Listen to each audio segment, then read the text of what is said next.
Well, hello.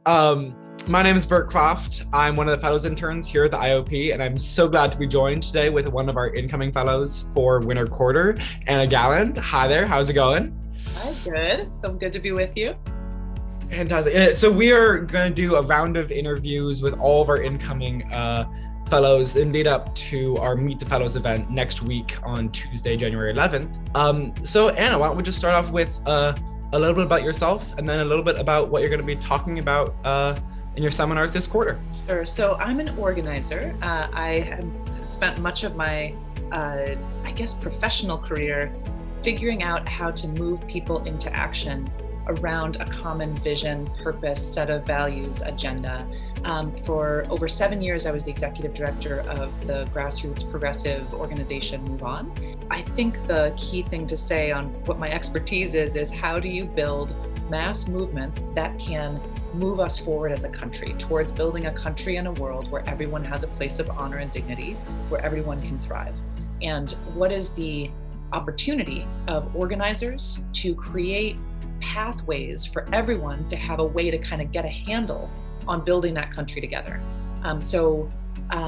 What is the way that you can make your voice heard in this democracy? What is the way that you can make the democracy work better for all of our communities and for our collective future?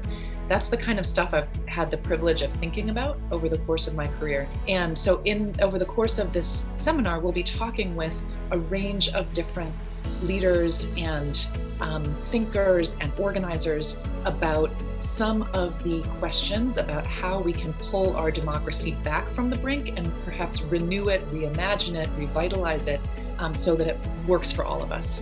What first drew you to the political and activist world, and what keeps you here? I share what I understand to be a common thread with University of Chicago undergraduates, which is that I am an earnest and curious soul. I am worried about the fate of the world and our futures, and I'm interested in understanding how I can play a role in making things better.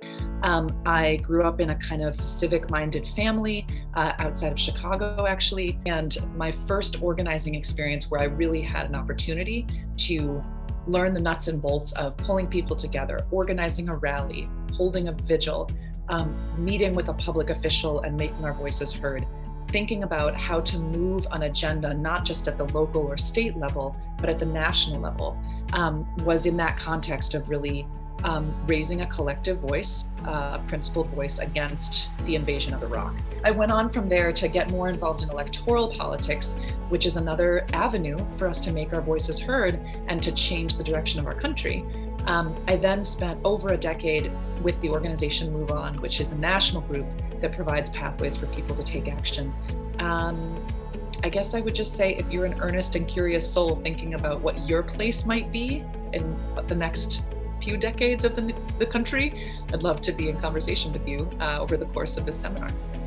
What are some ways that you personally have been able to fight off burnout, or what's ways that you recharge your battery in general? Sometimes we can hurt each other. I've seen and talked to a number of students who in the course of wanting to figure out how to make the world better and trying to find their own place in it, have felt excluded or judged. A thing that I think many of us are thinking about these days, which is how do we ensure that our movement spaces, our organizing spaces, our organizations, our civic alliances are open-armed to everyone who's on the journey of trying to figure out how we make things better together. What are the ways that we find our way to collective action rather than finding ever more ways to splinter ourselves apart.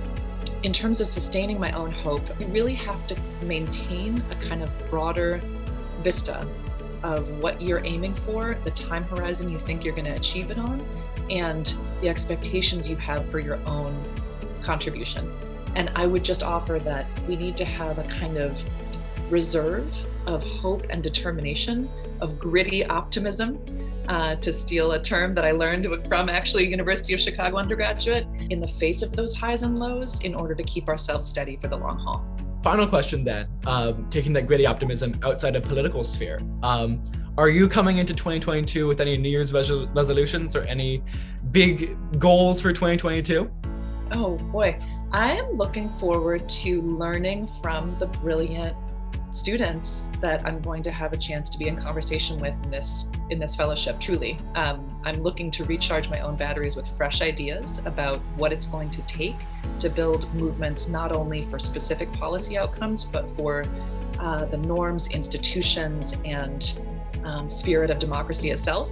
I think we need everybody's brains on that big question, and I think one place that can be hashed out is right here in the seminar room, virtual or otherwise, of the University of Chicago. So really looking forward to the journey.